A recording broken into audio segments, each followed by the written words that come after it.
Welcome, fellow watch lovers. Today we're looking at the Pagani design PD-1713 in the black variant. You may have seen on my channel before that I have a full review on the gray and blue variant, but I wanted to also show the black variant and mainly just focus on the dial itself and also then touch on the bracelet for a minute, as I didn't review this one on the bracelet itself. Part of the reason of showing both here is the fact that color really does impact one's perception of the watch substantially. As you can see here, there's many differences to be made in one's perception of the legibility of the watch and stylistically on the watch. I haven't seen anyone review this particular variant before, and so wanted to show this in person, partially also because of the fact that the dial itself, we're dealing with different color variations between the bezel and the indices and the hands.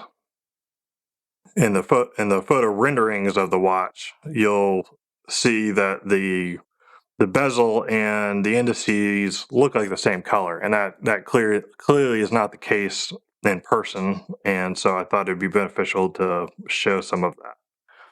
The date window obviously is not matched and is a bit of standout on the dial that's already pretty busy here. Generally speaking, there is a little more contrast here between the dial and the indices and hands on the subdials. Sometimes easier to read on the black version than the gray version, partially because on the gray version you can really see the waves of the dial a little bit more, is a little more prominent than it is on the black version. So the black version, even though it has those waves in person, is just a more subtle touch.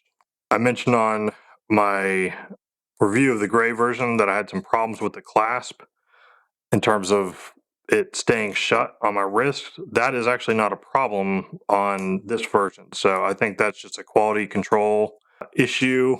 So your variation may have a clasp that works just fine. The butterfly clasp that either comes undone or does not come undone on your wrist without you initiating that. On this one, the tolerances feel pretty good. On the other version that I had, I would say that they're questionable, and that's kind of why I put it on a NATO in the first place, because of the fact that I really just felt like I couldn't trust it. I do like the look of the bracelet. It has fairly good quality brushing and polishing. This transition here between what's on the case itself, sort of the end links, and the side of the case, I would say this is an area that I think they could have improved upon. You can see the difference between the lines here and the case end link and the bracelet itself, and I think that they should have made that consistent with each other.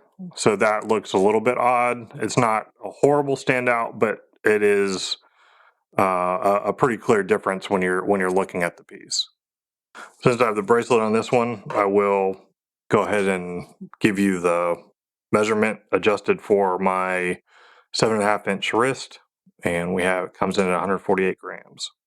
So I would recommend checking out my review of the gray and blue dial version for a little more details on the specs and overall thoughts, but I wanted to demonstrate a little bit of this watch just so you get some visualizations, as the color combination here is fairly unique.